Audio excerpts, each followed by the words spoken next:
Stanford University. And with that, it's a great pleasure for me to introduce today's speaker, Dr. Thomas Lüscher. It's very, very difficult to get Dr. Lüscher to come here to give a talk. We tried a couple times, but finally he actually has time to come by and give a talk. Dr. Lüscher is the professor and chairman of cardiology at the University Hospital Zurich, also the director of the Center for Molecular Cardiology at University of Zurich. And by way of background, he obtained his MD degree at University of Zurich, and also afterwards, about a decade later, obtained his PhD degree at the University of Basel in Switzerland. And his PhD was entitled Endothelial Vasoactive Substances and Cardiovascular Disease. Dr. Basel, as many of you know, is currently the editor of European Heart Journal. He's pretty much respected as one of the top guys in vascular biology. He's the top 0.5% most cited scientist in the whole world. Has published 400 publications plus, and he's been working on this field of vascular reactive tones, vascular biology, how does the nitric oxide prostaglandin release gets affected in patients with diabetes, hypertension, atherosclerosis, and so forth over the past 25 years. If you look at some of the major seminal articles published in our field, I think he has contributed to many of them over the years. And he's also received several major awards. I'm just going to highlight two. One is in 2007, the European Society of Cardiology, that the Andreas Günzig Lecture on Interventional Cardiology. I think as some of you may know, Andreas Günzig is the guy who essentially invented or started the whole field of interventional cardiology. Unfortunately, died from early death from an airplane accident. And then in 2012, he received the Mayo Clinic Distinguished Alumni Award as well. I forgot to mention that Lüscher was actually an alumni of Stanford. He trained back in 1996 with Dr. Victor Zhao when he was the chairman of medicine here, with Sharon Hunt for the cardiac transplant clinic, and also with Dr. Mike Fowler for the heart failure clinic. So hopefully in 5 or 6 years, Mike, we should have the Stanford Famous Alumni Award, and then invite Dr. Lüscher to come back again. Yeah. And with that, thank you very much for coming. Yeah. Thank you. Well, thank you very much for this kind introduction. It's a pleasure to be here after 20 years. And when I met Mike, I felt that after 20 years we can talk about aging and see what happened in the meantime. And so my topic is the aging and longevity genes, and I'd like to focus on that during my talk. Now, you all know that in Western societies, more and more people are in retirement age, and I was glad to see that since Ronnie Reagan's presidency out of California, as he came, that they got rid of it. In Europe, they still think about it. But I think when we look at it, it's clear that people get older, they get older healthier, and it's remarkable when I was a fellow, Åke Senning, who was at the time our surgeon who invented the Senning procedure, as you may recall. 65 years old was about the limit where he would operate on a patient with a heart disease, but today this is the medium age of our patients. And the fact is that during the last centuries, the life expectancy has really markedly increased, and today, particularly in the Asian population, in Japan here, in Switzerland, they're actually the longest living individuals worldwide, and that will change, of course, also medical practice. The increasing life expectancy with constant birth rates, of course, will cause an aging pandemic, if you want, and in Switzerland, they predicted that females that are now in their 20s will on average live up to their 90s. If this continues like this, of course, it's always difficult to make predictions, particularly about the future. So, but what it's clear is, and that's important for those interested in cardiovascular diseases, is that age is the major driver of cardiovascular disease, whatever it means. But what we can say epidemiologically, the older you get, the more likely you will have some form of cardiovascular disease. And this morning I discussed with many about this. How can you actually study healthy 90-year-old individuals to look at the aging process and its heterogeneity among different individuals. What's also interesting is this very paper that was published in Circulation 2 years ago, which looked at visible age-related signs and risk of ischemic heart disease in the general population. You can use it in the morning when you look into the mirror, what is important. And the signs are, of course, in males, the loss of hair. We say that if you lose some hair here, then you're a great thinker. If you lose hair in the back, you're a great lover. And if you lose it everywhere, you think you're a great lover. But anyway, this is one of the signs that's important. Then this sign in the ear, and then the arcus senilis, and of course the lipids in around the eyes that you see on panel E. And what was important in this paper, they showed if you have no age-related signs in red, age-related signs in yellow, blue, 2 or 3 to 4 age-related signs, both ischemic heart disease and myocardial infarction are heavily affected, independent of traditional risk factors. So aging signs are risk factors of outcome in general and of cardiovascular disease in particular. Within the ESC, we did these tables that may be more or less precise, but they're useful because they're easy. You can do it in a couple seconds. You know where you stand. Are you a male or a female? Are you a smoker or a non-smoker? What is your systolic blood pressure? What is your cholesterol? But what's really important to see is that age by itself, besides gender, is the dominant risk factor. So this let us think that age may be actually the common final pathway, aging, of anything we treat in cardiovascular medicine. And indeed, there is genetics to it. This I've photographed myself on the Galapagos Islands, and these guys, they live up to 140 years or more. And some of the individuals were picked up by Darwin and died in the London Zoo just recently. So this, while the mouse lives 2 to 3 years, unless, or even shorter if they meet the cat.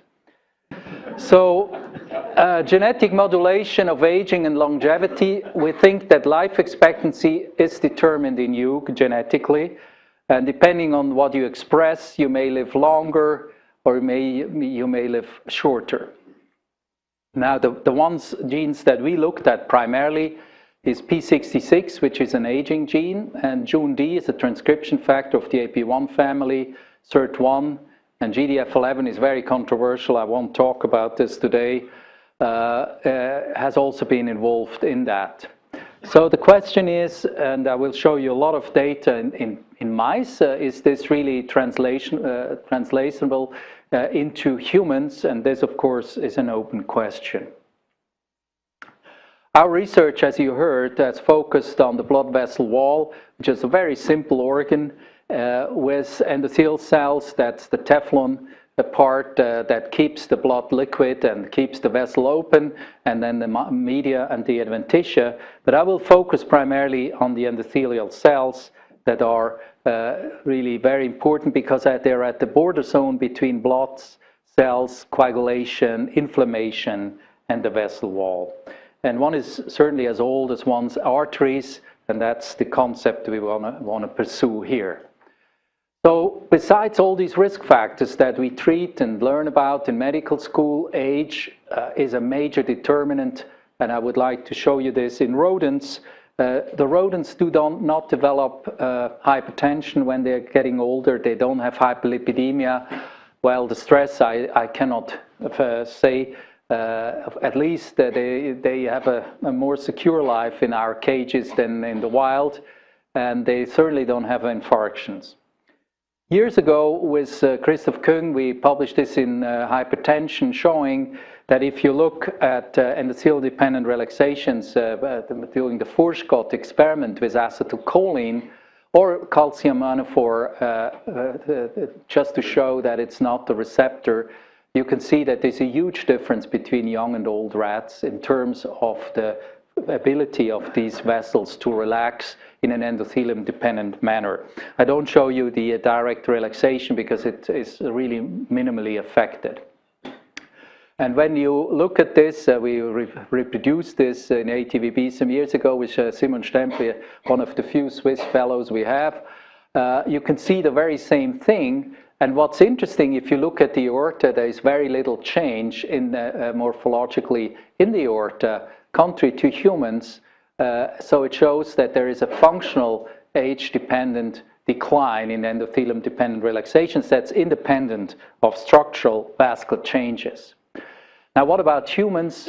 In humans, you can test endothelial function with the flow-mediated vasodilation with ultrasound, but at the time when I worked in Basel, we did a lot of forearm blood flow where you cannulate the brachial artery, and with plethysmography you can actually measure forearm blood flow. And what you see if you infuse acetylcholine here, you can increase forearm blood flow tenfold. So endothelium-dependent relaxations in the forearm are extremely potent.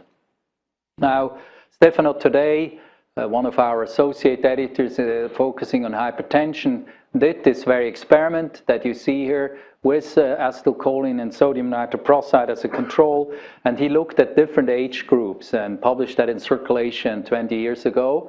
And you can see here that it's acetylcholine from 0.15 to 15 micrograms per 100 milliliters of tissue per minute, and you can see a really nice dose-dependent decline in endothelium-dependent relaxations, while the independent relaxations by sodium nitroprusside, which directly activates cyclic GMP in vascular smooth muscle, there's hardly any difference. If you're less than 30 in this as a student, maybe it was a little bit better, but this shows that also in humans this occurs quite dramatically.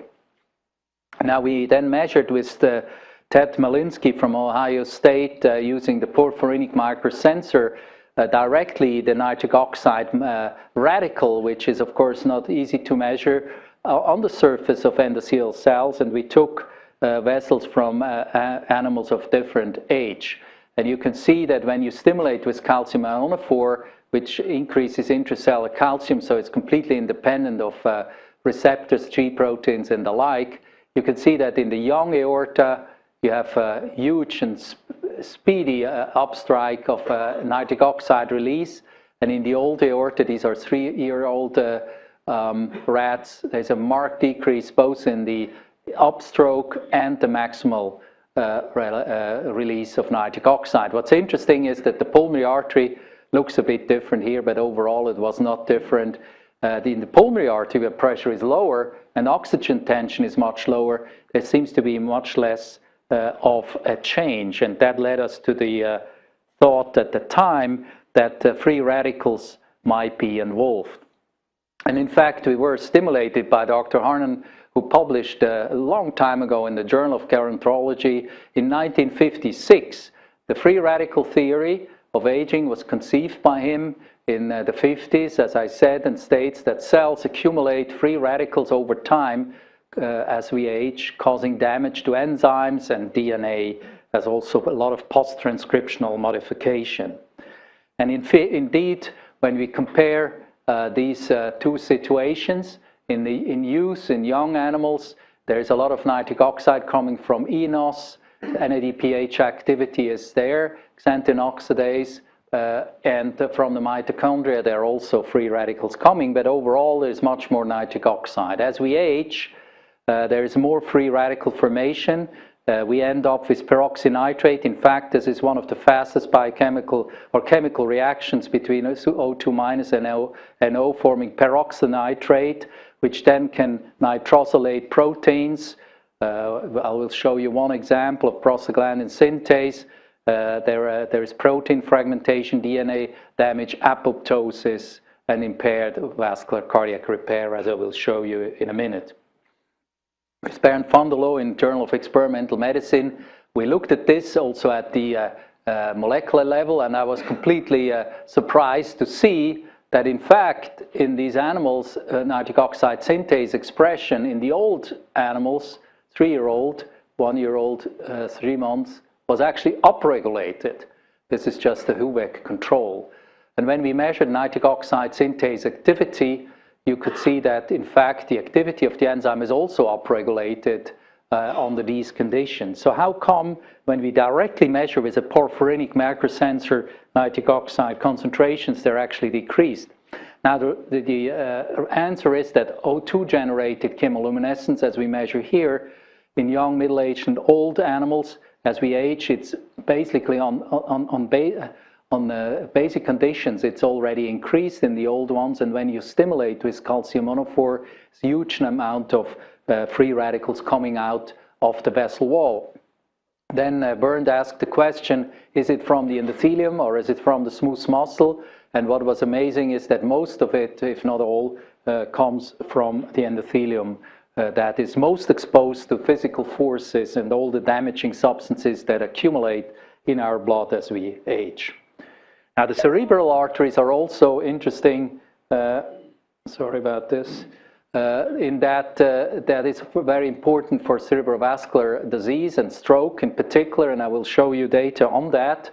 And what was noted already by others some years ago is that NADPH oxidase activity is increased in the cerebral vessels. Don't ask me why, but that's what it is.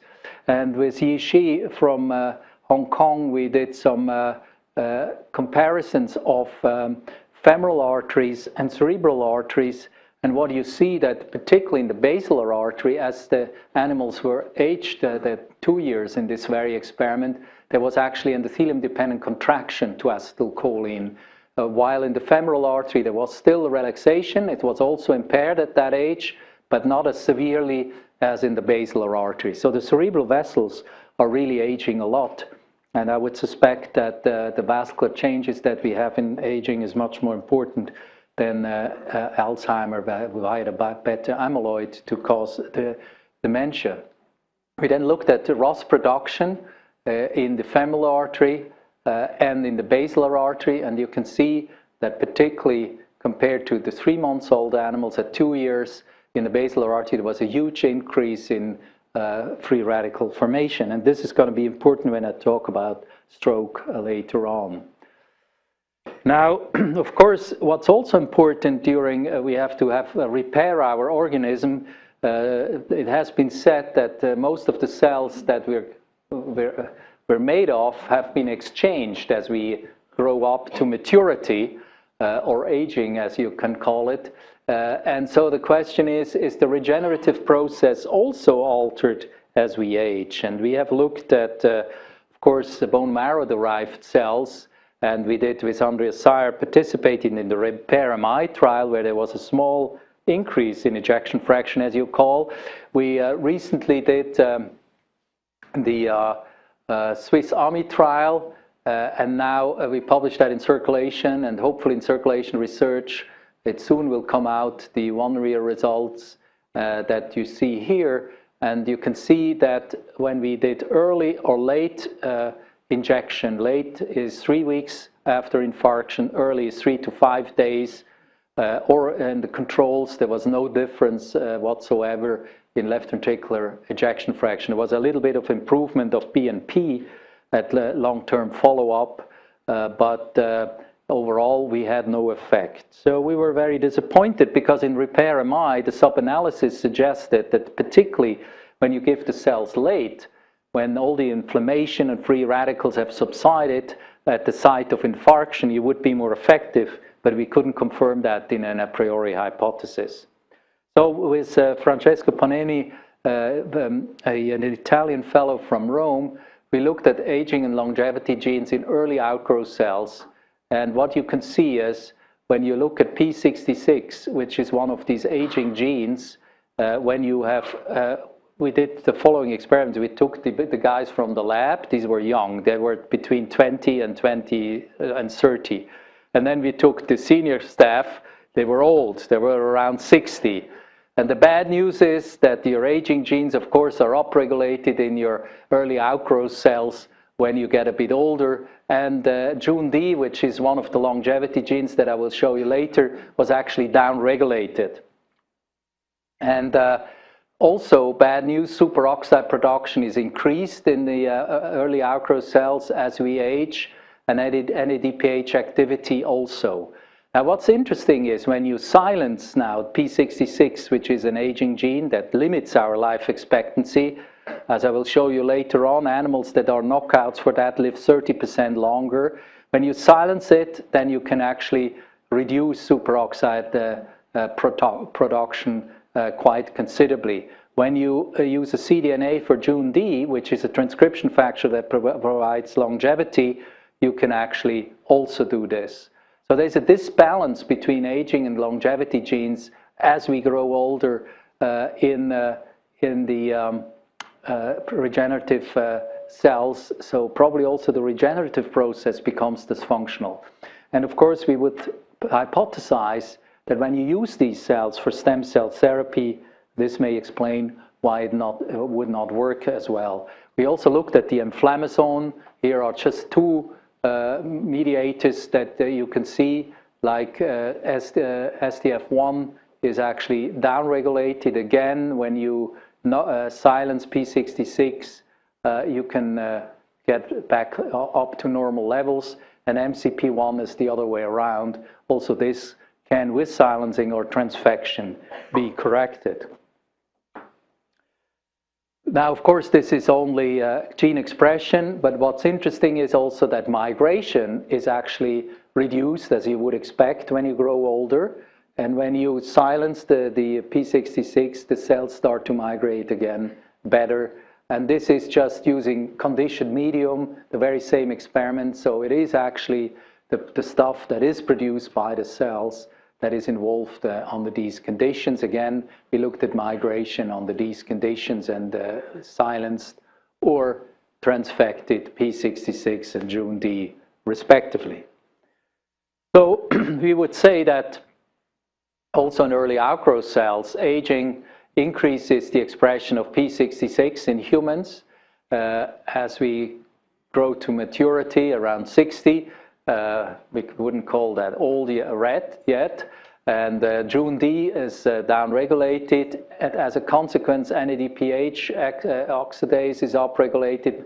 SOD, I didn't show the data, is downregulated. More reactive oxygen species are produced.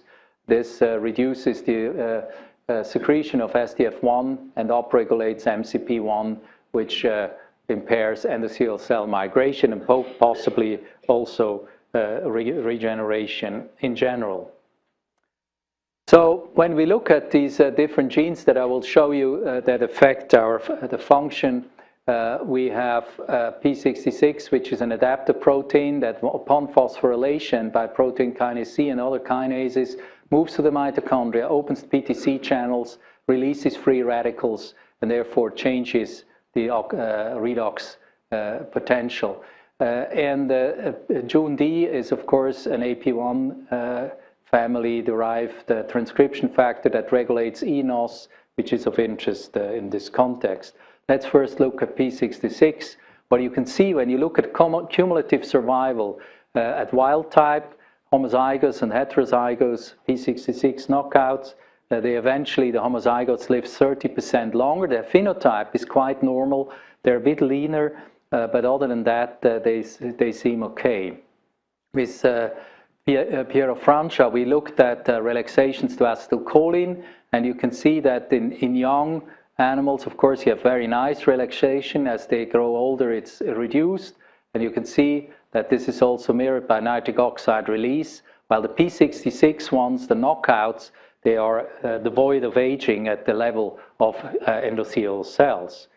We also looked at cyclic stretch to see whether hypertension or stretch or any physical forces would alter this balance, and looked at this in cells primarily. When you stretch cells to 8 and 15% of their lengths, you can see that P66 is upregulated under these conditions. The duration of stretch is also a bit of importance, but the difference was not really marked between the three groups. So it's mainly the degree of stretch that might be important when you look at hypertension later on.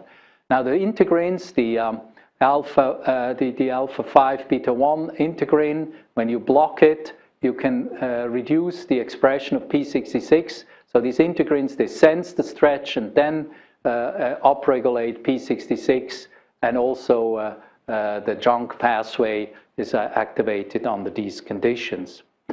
We looked at blood pressure rats. In SHRs, blood pressure is upregulated, as you know, and P66 in the aorta, at least, we haven't looked at others yet, is markedly upregulated under these conditions. So it suggests that also high blood pressure upregulates these genes for some reason.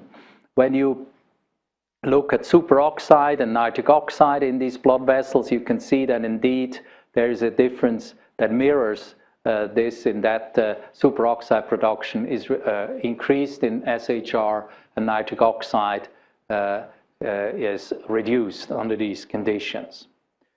So we concluded that the cyclic stretch or blood pressure activates these integrins, activates the JNK pathway, which upregulates and phosphorylates P66 under these conditions, leading to increased superoxide production from the mitochondria through opening of PTC channels, release of oxidized cytochrome C, and also superoxide, and that of course interacts with nitric oxide and reduces the biologically active form of the free radical.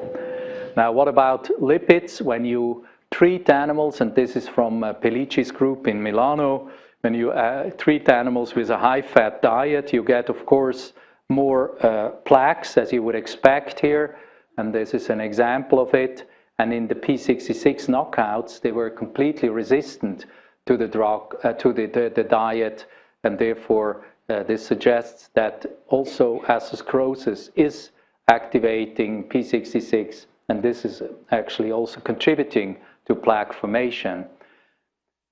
What is interesting is that, in fact, when we looked at thrombosis, on the other hand, with the carotid injury model with Rose Bengal, and measured flow through the carotid upon laser injury to look at in vivo thrombosis, there was no difference with age.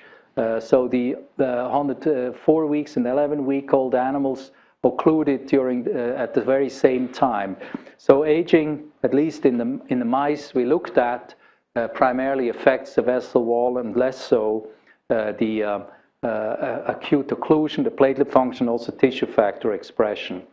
However, in humans, we studied patients with acute myocardial infarction, and you can see that in patients with, these are the controls with normal coronary angiograms, these are those with stable coronary artery disease, these are acute coronary syndromes.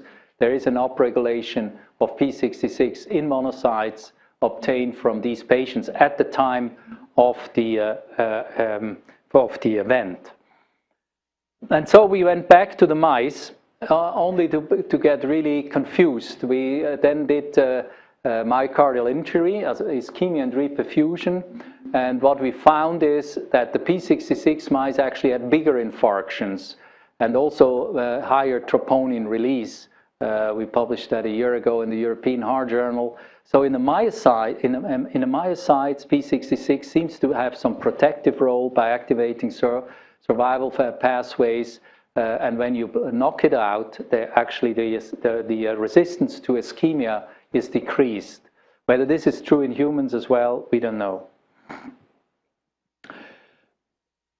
If you want to live longer, you could shut down P66, but you could also live on caloric restriction, which is tough, and we just didn't do that a moment ago. But what they showed is actually that if you live on caloric restriction, you get less wrinkles, you get less gray hair, and you live longer. This started with C. elegans up to primates. And so caloric restriction activates a pathway that's called the sirtuins. And the sirtuins are a family of NADPH dependent deacetylases that are involved in survival, DNA repair, metabolism, proliferation, and inhibit senescence. So we looked at this in the context of cardiovascular disease with Soki Stein, an American fellow working with us, and we looked at SIRT1 deletion and found that if you knock out SIRT1 in ApoE mice, then you get more atherosclerosis. So SIRT1 has a protective effect against plaque formation in the mouse, and therefore one should actually stimulate it. And of course, this is one of the visions that if you stimulate SIRT1 with a molecule, that you would reduce inflammation, you would favorably affect lipid metabolism and glucose tolerance, and therefore blunt atherosclerosis. And Sirtris is a company based in California that was bought by a large pharmaceutical company recently, developed a compound called SRT-3025, and when you give this compound to the enzyme, then you can see the enzymatic activity in vitro is markedly increased, while an inactive form of the enzyme does not respond to it. Also, the acetylation status of several enzymes when you take muscle biopsies is reduced under these conditions. So this drug actually stimulates the activity of SIRT1 as a deacetylate, the enzymatic activity, and therefore it was of interest to see what happens under these conditions.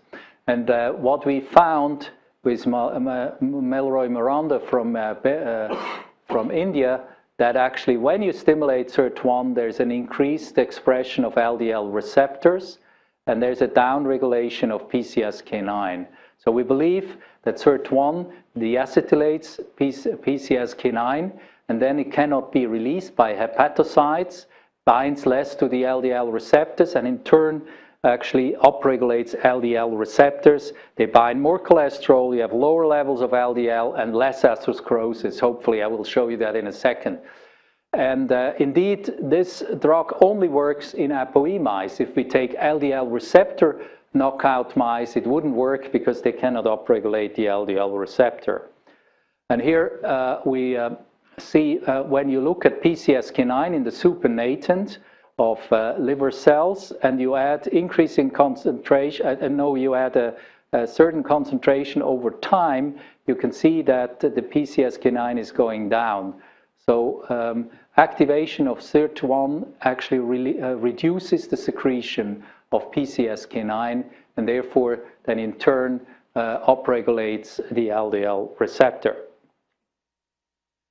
And here we look at LDL receptor expression, and you can see when you add SRT-3025, you have a marked upregulation of the LDL receptor and also LDL uptake by liver cells. So that's how SIRT1 works. It is, if you want, working very similarly like the PCSK9 inhibitors. Now, does it work in atherosclerosis? Here you see plaque formation. Plaque formation is markedly reduced in these animals when you treat them chronically with this activator. And importantly also, the total cholesterol, LDL, is reduced, and VLDL is reduced as well. So this offers a new treatment option, and in fact it's of interest because it also increases insulin sensitivity. If you overstimulate this, the system, you can actually even induce hyperglycemia. So this treatment option would regulate the metabolism both at the lipid and at the glucose level. Now, what about diabetes? Now, with diabetes, I go back to P66, that you recall. This is this adaptor protein that limits your life expectancy. And what's very interesting is when you look at this is again endothelium-dependent relaxations to acetylcholine. This is the normal. Mouse, and this is the diabetic animal.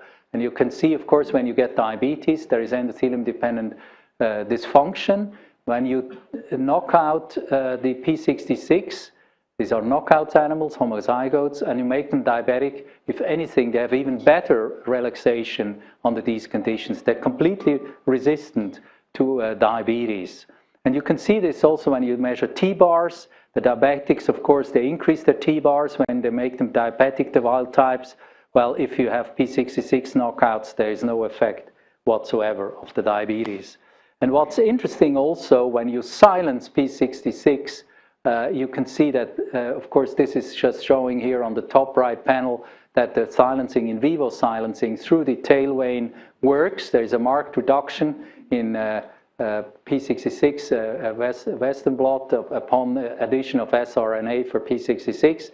And what we can also show is that endothelium-dependent relaxation, when you treat these animals with insulin, it does not improve. However, when you give insulin and silence P66, then you can really improve endothelial function.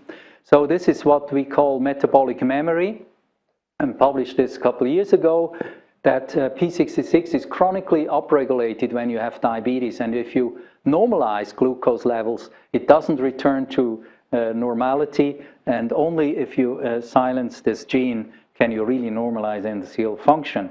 So there is a persistent dysfunction of endothelial function under these conditions. So diabetes causes ROS formation through P66. This leads to endothelial dysfunction, apoptosis, vascular inflammation. I haven't shown you that with VCAM and MCP1 expression. And we also did a lot of work on the epigenetics of that I don't have the time to go into it today. Now, what about stroke? Stroke, of course, is a heterogeneous entity, and ischemic stroke is currently the most important one, and we focused on ischemic stroke because we think that's derived from vascular dysfunction. So what's interesting is that in peripheral and cerebral arteries, P66 is differently expressed. You can see that in the basilar artery compared to the mesenteric artery, there's a marked overexpression of P66 to start with in cerebral vessels, the basilar artery in particular. It's very small, so we couldn't go into smaller vessels under these conditions. With Chomoni, Kamichi, and Rimospacia, we actually did use this cerebral ischemia and reperfusion system, whereby you ligate the middle cerebral artery, then you reduce cerebral blood flow, you leave it for 60 minutes, and then you reperfuse, mimicking a stroke where you would induce thrombolysis. Importantly, systolic blood pressure, diastolic blood pressure, and heart rate do not change during this procedure, so there's no hemodynamic effect. But what's important is that stroke size is markedly dependent on whether an animal expresses in their artery P66 or not. So the wild type stroke size was double or even more than double than the one in the P66 knockout animals. And interestingly, this is mainly due to changes in the vasculature. Here you see the middle cerebral artery and brain tissue. In brain tissue, there is less expression or almost no expression of P66, and during stroke, there seems to be no upregulation, while in the vessels, the stroke by itself upregulates P66 under these conditions. So cerebral P66 rather than neuronal P66 may be an important mediator of ischemia reperfusion brain injury. And indeed, here you can see the ischemia reperfusion-induced local and systemic oxidative stress in blood and in the brain, and this is completely blocked under conditions of knocking out this gene. Importantly, there is a neurological outcome. In animals, you can do the Bedesen test. That's a 4-point scale. They measure forelimb flexion, circling, leaning to the contralateral side at rest, no spontaneous motor activity, and so on. And then you get an index, and you can see that 1 hour post middle cerebral artery occlusion, there was not much of a difference, but 24 hours later there was a huge difference. The higher the index, of course, the worse the neurological outcome. So this means that initially there is not a problem, but P66, and I don't have the time to show all the details, increases the permeability of the blood vessels, so there's more edema, and as their edema formation develops, the stroke becomes more pronounced in the wild type compared to the knockout animals. Of course, then we had to prove that we can also use this with siRNA, because this would provide a more clinically relevant situation. So basically, we did middle cerebral artery occlusion for 45 minutes. Then upon reperfusion in the tail vein, we injected siRNA and looked at stroke size under these conditions. And again, gene expression, of course, was reduced under these conditions. That's important to really make the experiment working. The reduced stroke size in P66 silenced mice is shown here, and you can see again, initially there was not much of a difference in stroke size, but after 2 days or 48 hours, there was a huge difference upon silencing. So it's not only the knockouts, but you can actually silence the gene at the time of reperfusion to reduce a stroke size under these conditions. So that's about the same. Now then, the important thing is that the blood-brain barrier, BBB is blood-brain barrier integrity, and this is dependent on O2 production. Again, the superoxide production is upregulated when you have a stroke, and if you silence the gene, you can completely prevent that. The nitric oxide bioavailability is also recovered under these conditions. Same in the silencing ones. You can see that these are the different maneuvers that measure the neurological outcome, and then there is a neurological score altogether, and you can see again that the stroke score is lower in the ones that have been silenced compared to the wild type. So this could be, if it would work in humans, very important. And it is encouraging that the survival of the mice that have underwent silencing of P66 have a better survival than those where we did not do the procedure. So post-ischemic in vivo P66 silencing provides long-term benefit. Then we went to humans with the San Raffaele in Milano. We collected at 6 hours and 24 hours after stroke in patients with ischemic stroke peripheral blood cells, and measured P66 gene expression. And you can see that there is an acute upregulation of P66 during stroke, contributing potentially to the stroke size and the neurological outcome of these patients. And then we also did a correlation. We can maybe just focus on the lower right panel with NIH stroke score. And there was indeed a correlation between the gene expression in this limited number of patients we could study and P66 expression. So maybe we should really try to pursue this further in humans that undergo thrombolysis. Now, let me move now to JUND. And JUND is a transcription factor of the AP1 family that regulates numerous genes. And of course, eNOS under these conditions is of particular interest. Now, JUND, when we age, and we have also done this in humans and in peripheral cells, but here in the blood vessel of wild-type mice at a young age and at 1 year, and you see there's a marked downregulation of this transcription factor. When we look at endothelial function on the right panel, you can see that endothelium-dependent relaxations are, of course, most pronounced in wild-type young animals. When we study JUND knockouts, even at a young age, they have as bad an endothelial function as wild-type animals at 1 year. and when you study them at 1 year, it's even worse. So there is premature aging as you knock out the JUND gene. They also have more tumors, and therefore you cannot go beyond that time frame. With Ted Molinsky, again, we measured nitric oxide under these conditions, as you would expect when you knock out the transcription factor for endothelial nitric oxide synthase. There's less nitric oxide formed, both in young knockouts and in old knockouts. There's more superoxide, on the other hand, produced under these conditions, and peroxynitrate as well. Peroxynitrate is very important because it causes post-transcriptional modification of many proteins, particularly at the SH groups. There is nitrotyrosine residues that makes the proteins dysfunctional.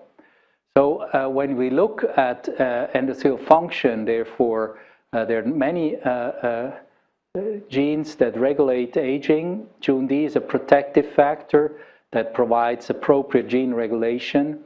SIRT1 is a deacetylase that affects the metabolism of lipids and glucose profoundly and provides protective anti-atherosclerotic actions, while P66 is an adaptor protein that changes mitochondrial function and contributes to aging. So when I summarize this work so far, I would say that age is by far the most dominant cardiovascular risk factor. Aging is the underlying mechanisms of cardiovascular disease. Many cardiovascular risk factors work through these aging or longevity genes in a positive or negative fashion, respectively.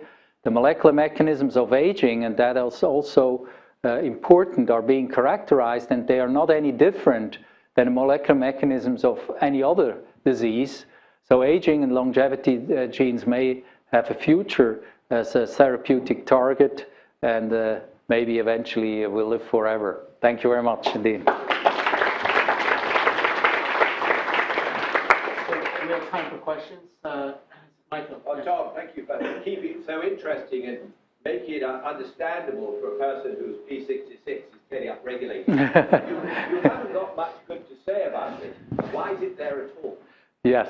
Well, why do we die after all? That's an unanswered question also.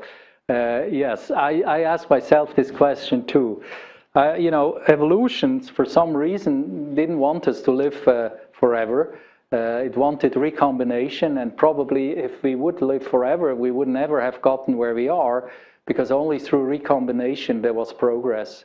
Whether this was an intention or accidental, I don't know. This is a philosophical question. Are levels then to change in animals, in situations of starvation, areas where there is increased longevity, perhaps that you can find that evolutionary role through dietary manipulation and other things that have shown to affect aging of. I think the SIRT1 mechanism is a protective mechanism. If you starve, this is a protective gene that's upregulated to protect you from free radicals that may be formed during catabolism and so on. That may have a lot of sense, yes. So a follow-up question on this same set of genes that's responsible for longevity. Do they also cause cancer? Because if you're trying to overexpress JUND, overexpress SIRT, and then knock down P66, yep. Do you think that may be one of the side effects? Yes, for JUND, this is clearly the case. If you knock down JUND, then you get more cancers. So these animals we could only study up to 1 year, and then most of them die of cancer as well. So there is also, and this is actually also known from cardiovascular patients. They have more cancer as well. The epidemiological data show that too. Although this is not strictly always the case. Like P66 was discovered by oncology researchers because they were interested in P53, which when knocked out causes cancer. Well, P66 knockouts, and they were surprised to see that did not develop cancer. In fact, they lived longer. So this is not associated with tumors at all. Other questions? So given that in mice they're developing, they're causing dysregulatory change in age, despite the fact, that it's high level.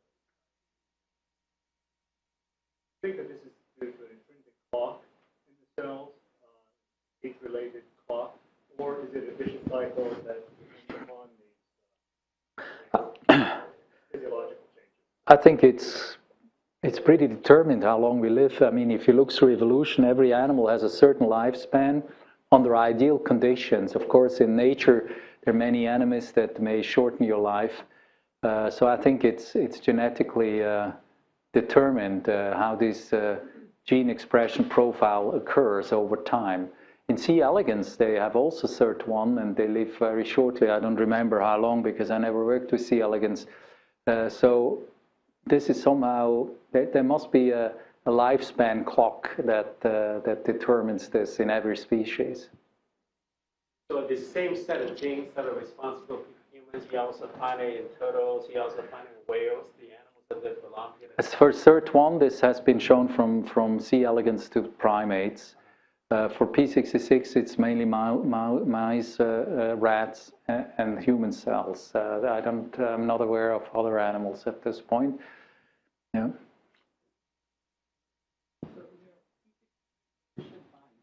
What was the landscape of the progenitor cells, the previous progenitor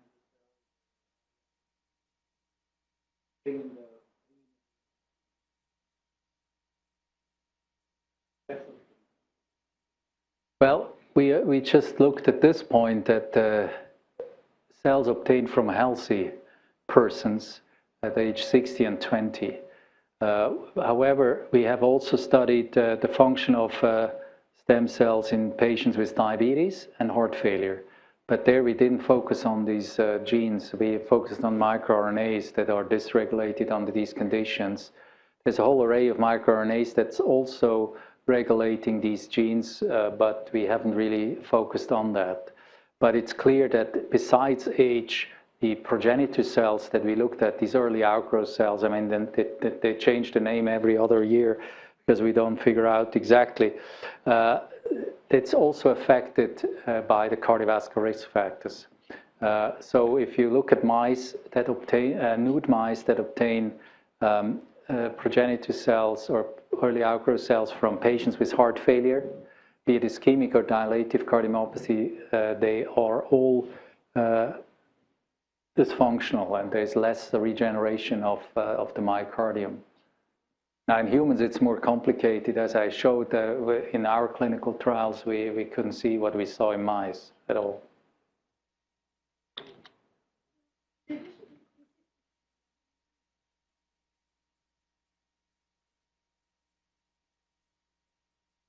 Yeah, we haven't looked at this specific question in this context, but it may well be. I mean, I'm sure that aging is much more affecting much more mechanisms than I showed. This is just 3 of them that we focused on, but I'm sure you know, I mean, senescence affects cell membranes and all these things as well. I wouldn't be surprised to see this as well.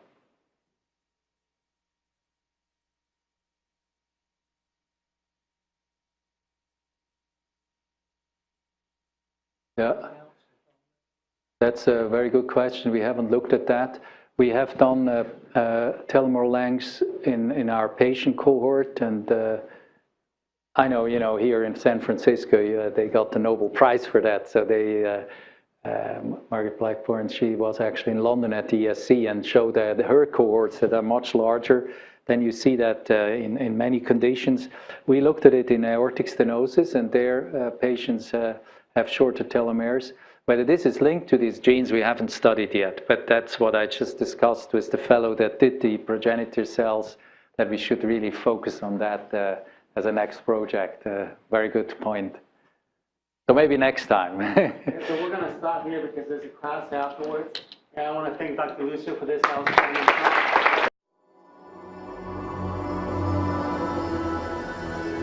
Stanford University.